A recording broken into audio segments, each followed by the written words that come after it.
La UNESCO incluye a la ciudad maya de Tikal entre los 10 lugares más icónicos del mundo. Panamá tiene fe en el turismo religioso y prepara una importante campaña de promoción a nivel internacional. La posverdad propaga falsedades y niega la verdad sustentada en evidencias, señalan académicos de la UNAM.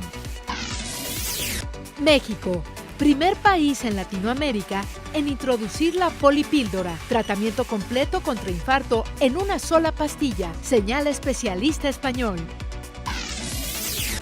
Y les recomendamos no perder de vista el tema de la entrevista que les tenemos preparada para esta emisión.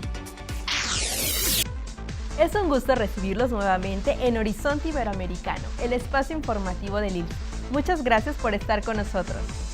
Así es, y quédense con nosotros la siguiente media hora para hacer un recorrido sobre la información generada en Iberoamérica en cuanto a educación, cultura, salud, tecnología y medio ambiente. ¡Iniciamos! Una nueva distinción le fue otorgada por la UNESCO a la antigua ciudad maya Tikal, situada en Guatemala, que la ubica entre las más emblemáticas del mundo. Esta es la información. La Organización de Naciones Unidas para la Educación, la Ciencia y la Cultura, UNESCO, ha incluido a Tikal en su lista de los 10 emplazamientos más icónicos del mundo. Esta ciudad maya, casi desconocida que se ubica en Guatemala, fue declarada Patrimonio de la Humanidad en 1979.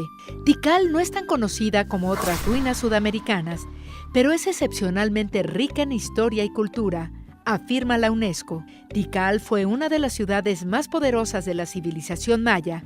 Alcanzó su esplendor entre los siglos III y X de nuestra era y constituye uno de los yacimientos arqueológicos más grandes, con 576 kilómetros cuadrados. Destacan más de 3.000 palacios, largas calzadas, plazas, escaleras, lugares para jugar a la pelota, 9 complejos de pirámides gemelas y el edificio precolombino más alto, una pirámide de 70 metros. Los primeros indicios de Tikal datan de alrededor del año 700 a.C., con el descubrimiento de unas cerámicas. Mantenía numerosos lazos comerciales y políticos con Teotihuacán, la gran urbe de la cultura mexica. Tal fue su importancia que desde el siglo I al IX contó con su propia monarquía. En Tikal llegaron a vivir más de 60,000 personas y precisamente su gran población conformó parte de su declive. Pero no solamente se puede disfrutar de Tikal viajando a Guatemala. La ciudad también ha aparecido en la gran pantalla. George Lucas la ubicó en 1977 como base rebelde en la película Star Wars, Episodio IV, Una Nueva Esperanza. 2 años más tarde, apareció en la película de James Bond, Moonraker, Misión Espacial. La lista de los lugares más icónicos de la UNESCO incluye a sitios y ciudades de países como Japón, Vietnam, Finlandia, Corea del Sur, Marruecos, Sri Lanka y Argentina. Sin importar la religión que se profese, conocer las construcciones religiosas más icónicas de los sitios que visitamos enriquece nuestra cultura y apreciación artística. Por eso, Panamá alista una importante campaña de turismo religioso. Esta es la información. Panamá apuesta por el turismo religioso a través de la promoción de una ruta religiosa para explotar los increíbles sitios turísticos relacionados con la fe y la religión con los que cuenta el país. Según la Autoridad de Turismo de Panamá, ATP, que trabaja en la renovación de estructuras, señalizaciones, documentación y aplicaciones de información para que a partir de agosto de este año se inicie esta campaña de promoción a nivel internacional. El objetivo está muy definido: desarrollar circuitos de iglesias en todo el país, entre las que sobresalen Santa María la Antigua, Atalaya, Antón, Parita, San Francisco de la Montaña, San Felipe Neri, Nuestra Señora de la Merced, San José, Compañía de Jesús y San Francisco de Asís. El acuerdo ha sido firmado entre la ATP y la Arquidiócesis de Panamá. La intención de promover un turismo religioso surgió del hecho de que la mayoría de las personas que visitan Panamá realizan al menos un recorrido por el casco antiguo, debido a su gran belleza arquitectónica en cuanto a iglesias y monumentos religiosos. Por eso, esta iniciativa ayudará a incrementar aumentar aún más los ingresos en el país. Este proyecto está liderado por el experto en temas de turismo Jaime Figueroa, quien dice que es necesario un plan maestro que permita desarrollar todos los ejes en su máxima expresión. Tenemos todas las de ganar, pero a veces falta creatividad para explotar al máximo los diversos sitios turísticos con que cuenta el país. La cuestión es poner empeño empresa privada y Estado para desarrollar un turismo de primera calidad mundial, aseguró Figueroa. Son muchos los lugares emblemáticos de Panamá que siguen en ruinas y podrían ser reconstruidos para sacarle todo el partido a esta iniciativa, como la Catedral de Panamá Viejo, el convento de monjas o la remodelación del Camino Real que va a Portobelo. Citó Figueroa. Estos proyectos destinados a un mayor auge turístico, sobre todo de ámbito religioso, va en aumento en el territorio iberoamericano y son de gran interés para los creyentes y los apasionados de la historia del arte. Leonela Relis fue una destacada maestra cubana que por su valiosa labor pedagógica dentro y fuera de Cuba es recordada como la alfabetizadora de Iberoamérica. Veamos este perfil dedicado a ella. La ciudad de Camagüey, en Cuba, fue lugar de nacimiento el 20 de abril de 1947 de una de las figuras cubanas más importantes del siglo XX, Leonela Relis, la pedagoga que alfabetizó Iberoamérica. Su pasión por la educación le llevó, a los 14 años, a unirse como alfabetizadora a la Campaña Nacional de Alfabetización. En 1964, Relis se graduó como maestra de primaria y luego ingresó al Departamento de Estudios Dirigidos y por Correspondencia, con lo que ganó experiencia en la educación de adultos. Esto le permitió desarrollar en 2003 el método para la enseñanza por televisión. Su mayor aportación al campo de la educación fue el método Yo Sí Puedo, que creó en 2001 por disposición del gobierno de Cuba. Este programa logró alfabetizar a 8 millones de adultos en toda Iberoamérica entre 2002 y 2015. El método Yo Sí Puedo consiste en el uso de los números como recurso mnemotécnico para facilitar el proceso de aprendizaje, enfatizando el vínculo entre los medios audiovisuales, radio y televisión, y el participante, lo que desempeña una función importante respecto al trabajo con la parte afectiva del iletrado. Su ardua labor fue reconocida por la UNESCO en varias ocasiones, así como por diversos países, entre los que se pueden mencionar Venezuela, Panamá, Nicaragua, Argentina, España y Haití. Leonela Relis falleció en La Habana el 17 de enero de 2015 a los 67 años, víctima de cáncer.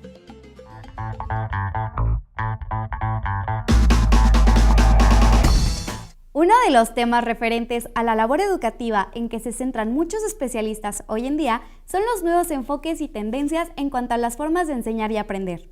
Aquí en el Instituto Latinoamericano de la Comunicación Educativa, el ILCE, hay un área enfocada a las nuevas iniciativas educativas dirigidas a desarrollar habilidades y competencias de acuerdo a las necesidades actuales en los distintos ámbitos laborales y profesionales. Para hablar de este tema nos acompaña la maestra Guadalupe Lubiano, directora del EduLab, el Laboratorio de Innovación Educativa del ILCE. Muchísimas gracias por acompañarnos, Guadalupe. Gracias por la invitación. Platícanos, a grandes rasgos, ¿qué es y cómo surge EduLab del ILCE? De alguna manera, el instituto en sus 60 años de vida ha sido siempre innovador, ¿no? Lo fue desde que se empezó a utilizar la fotografía, el cine, el video, la televisión, etcétera, etcétera, todos los medios hasta llegar hoy a los nuevos medios educativos, ¿no? A las nuevas tecnologías. Y siguiendo como con este carácter, una de las innovaciones que se han surgido por el mundo son los laboratorios. Laboratorios, hoy se conocen laboratorios muy importantes, por ejemplo, el MIT, el Conecta Lab, etcétera, ¿no? Tanto en nuestro país como en el mundo. Y en cada uno de estos se define por el término lab, ¿no? Que le da un carácter experimental, de prueba, ¿no? Y el otro término hace como alusión más a su propósito o a su objeto de estudio, que en nuestro caso es la educación, porque el ILCE siempre ha tenido una vocación educativa, ¿no? Sí, por supuesto. ¿Cuáles son los nuevos enfoques y tendencias en la educación que dieron origen a EduLab? Estamos viviendo como en un momento muy especial, ¿no? Educativamente, porque los grandes anhelos y aspiraciones de mucho tiempo, que era como aprender de otra manera, dejando a un lado lo transmisivo, lo repetitivo, etcétera, y hablando de un aprendizaje que se construye, participativo, y otros principios como de este tipo. Hoy en día el avance de la tecnología nos permite que se conviertan en realidad. Entonces, gracias a aplicaciones, recursos abiertos, programas, software, etcétera, con los que hoy disponemos, pues se puede lograr, o sea, que se haga realmente participativo, creativo, innovador, todos estos procesos de aprendizaje. Claro, ¿no? Y aparte es algo que siempre se va a ir innovando porque el ser humano está cambiando todo el tiempo, ¿no? Claro. ¿En qué consisten las líneas formativas que abordan los talleres y actividades de EduLab? Programación, Minecraft, la hora de códigos, robótica, storytelling, emprendimiento, competencias digitales y experimentar para aprender. Mira, pues son, como habíamos mencionado, como todas estas aportaciones que no vienen únicamente como desde el contexto educativo, sino de varias ciencias, disciplinas, ámbitos de trabajo que se han enfocado y han querido aportar nuevas cosas al hecho educativo. Uno de ellos es pues, el reconocer que pues, esta ruptura que por mucho tiempo hicimos entre las ciencias humanas y las ciencias exactas, pues ha sido un error, ¿no? Hoy se reconoce que esto se puede vincular y que podemos abordar el estudio de distintas disciplinas, distintos objetos, conjuntando estas áreas, ¿no? Otra es, por ejemplo, el revalorar hoy en día el trabajo práctico, el trabajo manual, porque se reconoce que la escuela ha privilegiado lo teórico, ¿no? Lo conceptual. Nos aprendemos conceptos, teorías, etcétera, nombres, fechas, y dejamos a un lado como la puesta en práctica de todo eso. Hoy se plantea como regresar, o sea, todo un manejo reversible de esto y entonces darle mayor énfasis al trabajo práctico. O sea, construyo cosas, elaboro, creo, produzco y a través de eso aprendo, ¿no? O sea, la teoría viene detrás de la práctica, la teoría viene a complementar la práctica, ¿no? Y revaloramos el trabajo manual. Otra de las corrientes es una democratización de la tecnología. Como tú sabes, pues hemos sido como unos obedientes usuarios de los programas, de los softwares, ¿no? Tú entras a un procesador de textos y vas a hacer exactamente, a utilizar pues lo que el programa te da, lo que el programa te ofrece. Y así en muchas cosas, ¿no? Hoy en día se ponen al alcance de la mano de cualquiera de nosotros, ciudadanos, softwares libres, tabletas programables como son, por ejemplo, los arduinos o los genuinos, como le llaman algunos, el Makey, a través de los cuales uno puede identificar y reconocer los procesos que están detrás de una computadora, detrás de la automatización, y empezar a crear y a generar cosas, ¿no? Esto también corresponde como a un enfoque del do it yourself, ¿no? Del hazlo tú mismo, claro. que se venía trabajando mucho, pero como fuera de la escuela, ¿no? Hoy todo esto está en el contexto del aula, se propone que los niños trabajen a través de estos principios y que nos van a dar como mejores procesos de aprendizaje. Complementando esto está el enfoque maker, ¿no? Que bueno, que es una tendencia que recupera toda esta parte y que además les va a dar a niños, a jóvenes, a maestros la posibilidad de saber utilizar herramientas, ¿no? Otras herramientas. Y entenderlas, ¿no? Más que nada, porque Exacto. A veces puedes estar repitiendo las cosas, haciéndolas, pero en automático y realmente para tú innovar tienes que aprender a entender qué estás haciendo, ¿no? Me parece muy, muy interesante y muy relevante lo que nos estás platicando. Específicamente, para la comunidad docente, ¿qué es lo que brinda el EduLab? Bueno, pues una formación en estas líneas de trabajo que mencionabas anteriormente, en las que nosotros capturamos como todas estas tendencias, estos enfoques y los concretamos. Creemos que siendo muy congruente con toda esta corriente en talleres, ¿no? En talleres prácticos que organizamos a través de la elaboración de productos. Entonces tenemos talleres en robotrónica y le hemos llamado así, que sería la robótica en conjunción con la electrónica, porque es nuestra propia propuesta que nosotros hemos diseñado en el ILCE. Tenemos también la línea de programación, ¿no? Que es el coding, el aprender a manejar los códigos que están detrás de la computadora, ¿no? Claro. Y que pues no solamente es una forma de sí comprender más los procesos informáticos y de comunicación, sino es una formación personal, individual, ¿no? Niños que hoy en día desde los 4 años pueden empezar a trabajar con la programación, les va a generar, ¿no?, como procesos mentales como mucho más complejos de los que tradicionalmente nos venía promoviendo la escuela tradicional, ¿no? Tanto es así que hoy se considera que un niño que en el futuro no sepa programar, pues será casi como un analfabeta, ¿no? Se reconoce hoy que la programación es una nueva alfabetización necesaria para las nuevas generaciones. Wow. Y en este sentido nosotros recuperamos como todas las propuestas de programación que andan por ahí, y entonces trabajamos con Scratch, con la hora del código, con Kodu de Microsoft, ¿no? En la idea de además ofrecerle a niños y maestros como distintas posibilidades, ¿no? No nos cerramos a una sola, sino vemos todas las tendencias que hay, todas las aplicaciones, porque además con esto el ILCE sigue manteniendo su papel de asesor, ¿no? Nosotros ya tenemos los elementos para decirle a los maestros, esto funciona así, de esta manera, en esto. Y para esta otra cosa, pues funciona mejor esto otro, ¿no? Claro. Entonces, otra de las líneas que estamos trabajando es la de que nosotros le llamamos de ciberniños, pero que tiene el propósito de formar a niños y por supuesto también a los maestros. Todo lo que te vengo platicando tenemos la versión niños, jóvenes, maestros e inclusive padres de familia. Wow.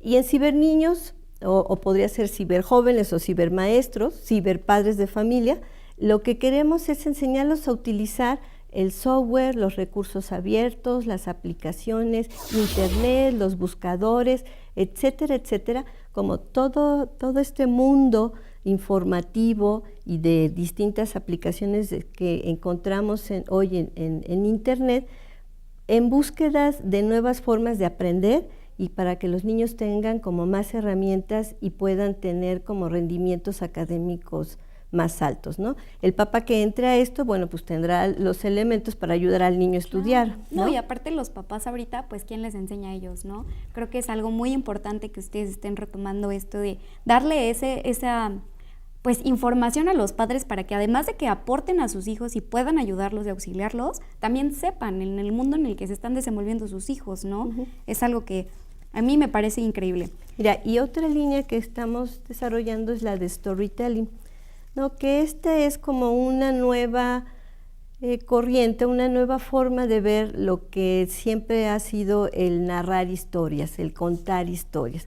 Hoy reconocemos la importancia de que cualquier individuo sepa contar y sepa narrar con distintos propósitos, pero además hoy en día pues podemos narrar, ¿no? Expresarnos oral, por escrito, en distintos lenguajes, ¿no? A través de imágenes, a través de imagen en movimiento, o sea, de video, de audio, de imágenes digitales, de multimedia, etcétera. Animaciones, todo ya. Animaciones, exactamente, GIF, ¿no? Los famosos memes, ¿no? Sí. Y bueno, todos estos medios tienen una forma característica de expresarse, tienen un lenguaje propio. Entonces, la idea también es aprender a generar estas historias, a narrar, lo cual nos va a ayudar también a la comprensión lectora y, como mencioné, a la expresión oral y escrita, pero además al manejo de las competencias digitales, ¿no? Entonces, esa también es un área como muy bonita que estamos desarrollando. Y también tenemos talleres en emprendimiento, en educación financiera. Estamos promoviendo también como una nueva forma de afrontar a la ciencia, que ya no sea como el asunto de los científicos y de los teóricos, sino nuevamente recuperando todos estos enfoques. Vamos de la elaboración, del realizar experimentos, ¿no? al conocimiento científico. Wow. ¿Dónde podemos encontrar más información respecto a EduLab y sus actividades? Bueno, en el portal del ILCE hay una sección de EduLab con los distintos apartados con estas áreas que te mencioné sobre los talleres, las conferencias, recursos abiertos, ¿no? Ahí estamos promoviendo todo esto, pero también a través de Twitter o a través de Facebook. ¿Cómo se llaman en Facebook igual, EduLab? Exactamente, bueno, es el Facebook del ILCE y ahí se promociona lo del EduLab. Y aprovechando que ya viene junio y julio, ¿van a ofrecer cursos de verano, viernes creativos? ¿Cuáles son sus propuestas?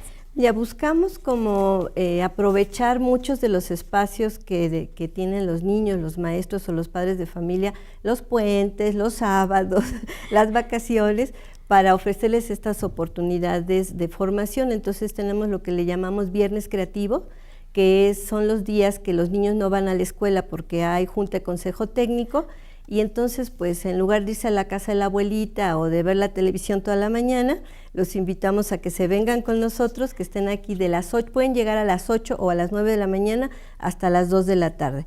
Y ofrecemos pequeños segmentos de todas estas actividades. Algo importante es que la propuesta tampoco es que los niños se pasen frente a una pantalla y trabajando en la computadora, sino como tú mencionabas hace un rato, que sea como muy integral. Entonces también juegan, salen al patio, juegan a la pelota, hacemos juegos organizados, artísticas, pintan, dibujan, etcétera, teatro, ¿no? Han hecho obras de teatro.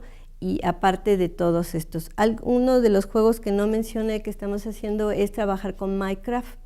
Entonces seguramente tú lo conocerás porque es como un juego que hoy les encantan a niños y jóvenes, y tiene muchas posibilidades educativas porque es este videojuego a través del que construyes cosas, y bueno, aunque los niños lo usan de una manera lúdica, nosotros complementamos ese juego con la investigación sobre algunos temas y para construir y darse cuenta de ciertas características. Haz de cuenta que, por ejemplo, les pedimos que construyan una pirámide, pero tendrán que investigar cómo era la pirámide, quién la hizo, en qué época, cómo era el contexto, porque no van a poner la pirámide a lo mejor dentro de un desierto o una selva cuando no corresponde ese medio ambiente, ¿no? Y también trabajan la parte de flora, fauna, etcétera. Ese es un ejemplo, ¿no? Wow. Pero como eso, pues pueden hacer muchísimas otras cosas, entonces eso también se lo ofrecemos a niños y a maestros. Es muy cultural. Y qué buena herramienta, un videojuego que los niños jamás van a rechazar porque aman los videojuegos,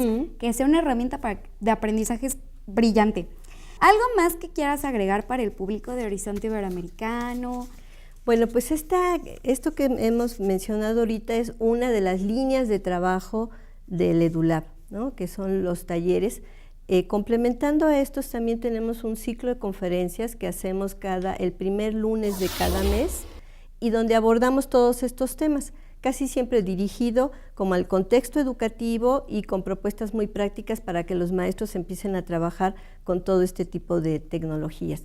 Y tenemos otras dos líneas de trabajo, que sería la de crear nuevos recursos, o sea, hemos hecho aplicaciones didácticas con realidad aumentada, estamos trabajando con videojuegos en tercera dimensión, y ahorita estamos haciendo en conjunción con el IPN un proyecto prototipo que va desde un cuadernillo con realidad aumentada hasta el proyecto en una pantalla de iGmas, ¿no? Wow. Entonces, pues poco a poco el EduLab va como que reconociendo su razón de ser, vamos haciendo más cosas, y lo que queremos pues es que la comunidad educativa lo conozca, que se acerque a nosotros y que venga a nosotros a proponernos cosas, a construir junto con nosotros. Nos gustaría mucho conocer las experiencias de maestros que están en la práctica y que se las podemos dar a conocer al resto de los maestros, ¿no? De la comunidad docente. Entonces la invitación es a que vengan con nosotros al EduLab.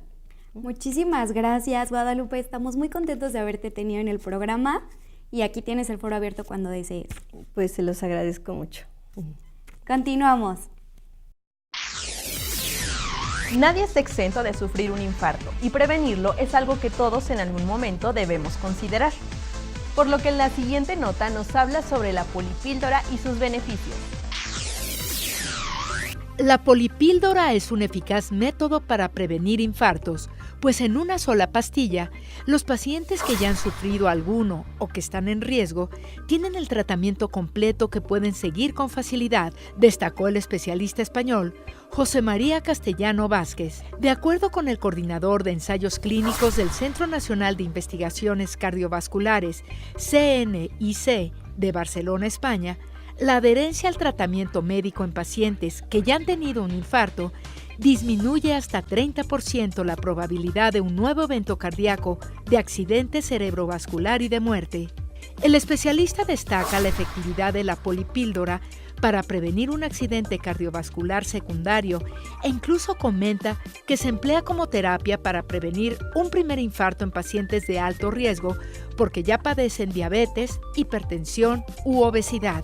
La polipíldora combina 3 medicamentos en una sola toma: el ácido acetilsalicílico, la estatina y un anticoagulante. Sin el tratamiento adecuado, las personas que han sufrido un infarto tienen 6 veces más posibilidades de morir por un segundo evento cardiovascular en comparación con las personas sanas. Después de un infarto, la mitad de los pacientes abandona el tratamiento a los 6 meses. Sin embargo, con la polipíldora, la adherencia a la toma de los medicamentos aumenta hasta 70%, porque una cápsula combina los medicamentos que deben tomar. Destacó que la polipíldora es una solución porque mejora el acceso al tratamiento en países en desarrollo, donde se produce 80% de las muertes por enfermedad cardiovascular, y hemos visto en 3 estudios que es la mejor estrategia que aumenta la adherencia en pacientes que han tenido un infarto. José María Castellano resaltó que México fue el primer país en América Latina en introducir la polipíldora tanto en el sector privado como en el público, y ya también se está utilizando de manera preventiva en pacientes que no han tenido un infarto.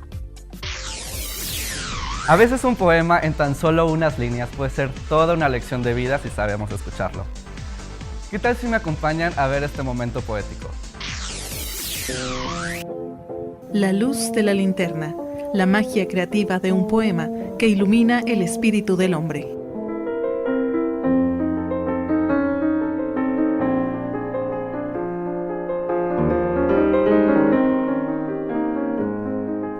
Si puedes estar firme cuando en tu derredor todo el mundo se ofusca y tacha tu entereza, si cuando dudan todos, tú fías en tu valor y al mismo tiempo sabes excusar tu flaqueza, si puedes esperar y a tu afán poner brida, y blanco de mentiras esgrimir la verdad, o siendo odiado, al odio no le dejas cabida, y ni ensalzas tu juicio ni ostentas tu bondad. Si sueñas, pero el sueño no se vuelve tu rey, si piensas y el pensar no mengua tus ardores, si el triunfo y el fracaso no te imponen su ley y los miras lo mismo, como a 2 impostores, si puedes soportar que tu frase sincera sea trampa de necios en boca de malvados, y mirar hecha trizas tu adorada quimera, y tornar a forjarla con útiles mellados, si todas tus ganancias poniendo en un montón, las arriesgas osado en un golpe de azar, y las pierdes, y luego, con bravo corazón, y sin hablar de tus pérdidas, vuelves a comenzar. Si puedes mantener en la ruda pelea alerta el pensamiento y el músculo tirante para emplearlos cuando en ti todo flaquea, menos la voluntad que te dice, adelante.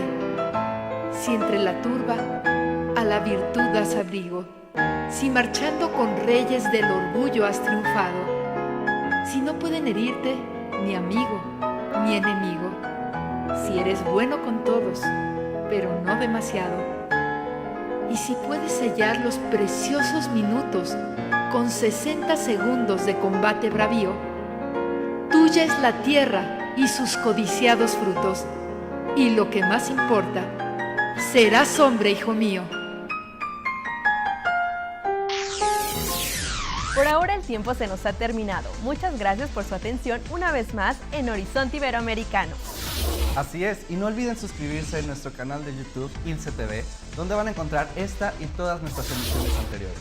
Pónganse en contacto con nosotros a través de las redes sociales que están apareciendo en pantalla, o bien envíanos tus opiniones o comentarios al correo horizonteiberoamericano@ilce.edu.mx. Y los invitamos a que no se pierdan nuestra próxima emisión. Se despide de ustedes Jacqueline Alarcón Y Rafael Goche. Hasta entonces.